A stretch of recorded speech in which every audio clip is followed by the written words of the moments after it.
Hi, this is a series of podcasts that we are releasing to celebrate not only the fact that we are 10 at PLN, but also to have a look at primary languages and look at the journey that you might be on in your schools to develop primary languages.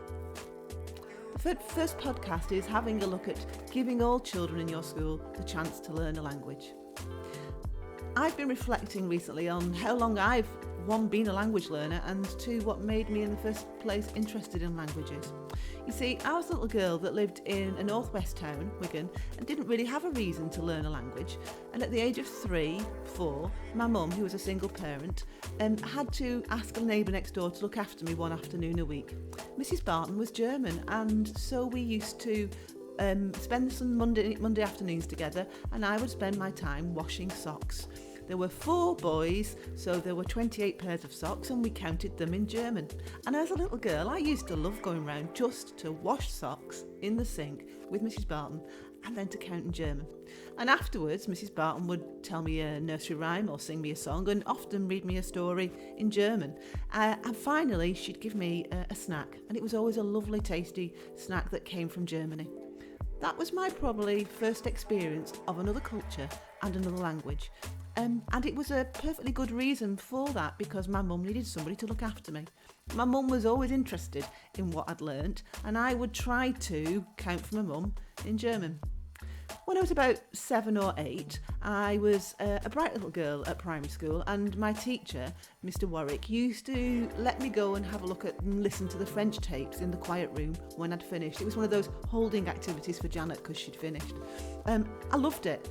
I loved it for reasons that had nothing really to do with languages. So I did like listening to the sound, and I did know it was another language, but I had a really good memory. And what I liked doing was trying to remember everything I heard and trying to put it into alphabetical order without really understanding how the words were spelt. That was fascinating to me, and it was a motivator. So by the time I got to high school, I was quite aware of languages. Now, I started by saying it was quite unusual for somebody of my age where I lived to be learning another language or to be aware of another language. That's not the case nowadays, is it? And I think you need to reflect on your classrooms, because a lot of you will have children in your classes who have some awareness of other cultures and other languages, or maybe are home language speakers with their parents and carers and family at home. And that's a wonderful opportunity to bring that into your classrooms and to celebrate with them the skills they already possess when they speak another language. I also think that we need to reflect on what I was saying about counting socks or memory skills. You see, my motivators weren't about learning a language. They were about A, washing socks and just enjoying myself with a lovely lady who then read a nursery rhyme and told me a story, and B, about the fact that I just liked using my memory and I was enjoying learning new words because I had a good memory.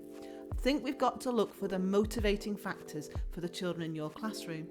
And I know that you're going to say to me, well, some of my children, it's not because of their memory, or it's not because they want to get involved with a practical activity. Every child is different.